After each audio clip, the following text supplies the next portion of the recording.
Hello बच्चों, हाय पूर्वी on behalf of personal tutor channel.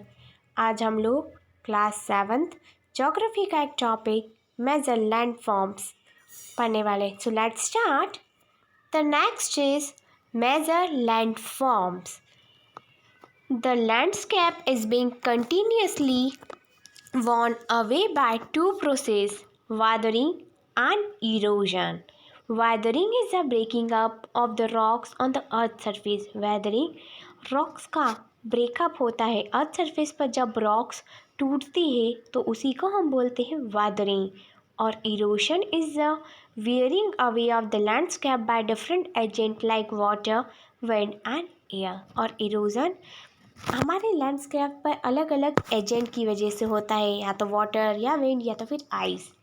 The eroded material is carried away और transported by air, by water, wind etcetera and eventually deposited. This process of erosion and depositions create a landforms on the surface of earth. जो eroded material रहते, जो चीज़ ख़राब हो गई है और वो ट्रांसपोर्ट हो जाती किसी भी मीडियम से, तो फिर वो एक जगह जाके डिपॉजिट हो जाती है, यानी उसका ढेर बन जाता है। तो एक ऐसी प्रोसेस जिसमें इरोजन होता है, जिसमें किसी चीज़ किसी जगह से उखड़ती है और किसी जगह जाके सेटल हो जाती है और बड़े बड़े लैंडफॉर्म्स बना देती है अर्थ सरफेस पर। जैसे कि हम पढ़ेंगे work of a river. River का क्या वर्क रहता है। The running water in the river erodes the landscape.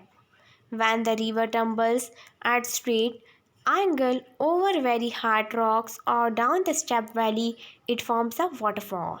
जब ये रिवर में अगर बीच में गैप आ जाता है तो ऐसा लगता है कि ये वाटरफॉल का शेप ले लिया है। As the river enters the plain, it twists and turns, forming the large bands known as the meanders. Due to the continuous erosion and the deposition along the side of the meanders, the end of the meander loop come closer and closer. ये जो meander जो होता है वो पास पास आने लगता है। In due course of time, the meander loop cut off from the river and form a cut-off lake, also known as Oxbow Lake. At times, the river overflow its banks. This led to the flooding of the neighborhood area. जब ये बहुत overflow हो जाएगा, बहुत ज़्यादा बहने लगेगा, तो फ्लडिंग होगी, उसके आसपास के एरिया में फ्लड आ जाएगा। It deposits the layers of the fine soil and other materials called the sediments along its bank. This led to the formation of the flat, fertile floodland. The rice banks are called the leaves as shown in the figure. As the river approaches the sea, जैसे ही river seas तक जाएगी, the speed flowing the water decreases. पानी की speed भी कम हो जाएगी and the river begins to break up into the number of streams. और ये बहुत अलग अलग स्ट्रीम्स में डिवाइड हो जाएगी, जिसको हम बोलेंगे distributaries. The river becomes so slow that it becomes to deposit at lows. Each distributary forms its own mouth. The collection of sediments from all the mouth form a delta, और यही collection कहलाता है delta. Now the work of sea waves. Sea waves का क्या काम रहता है?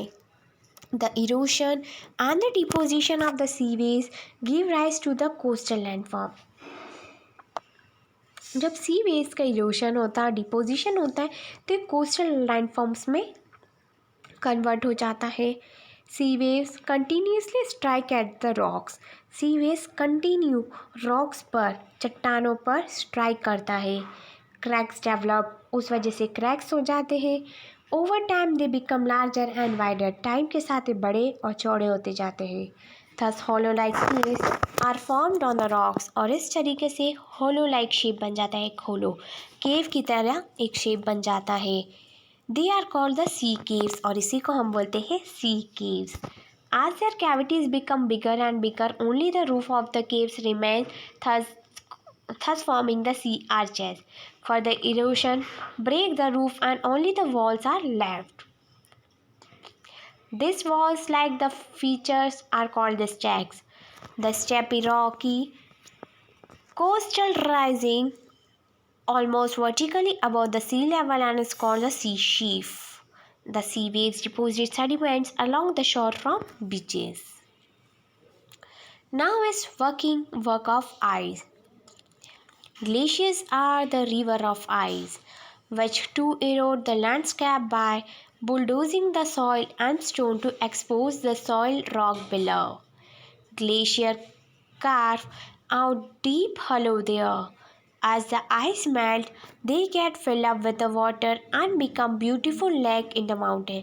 जैसे ही आइस मेल्ट हो जाएगी और वो पानी के साथ मिल जाएगी तो एक बहुत ही सुंदर लेक बनाएगी इन द माउंटेन के बीच में. The material carried by the glacier such as the rocks, big, small, sand and slate get deposit. This deposit form the glacier moraines. Glacier moraines. The next is work of the wind. हवा का क्या काम है? Have you ever visited a desert? क्या आपने कभी desert visit किया है? Try to collect some pictures of the sand dunes. कुछ पिक्चर्स कलेक्ट करो.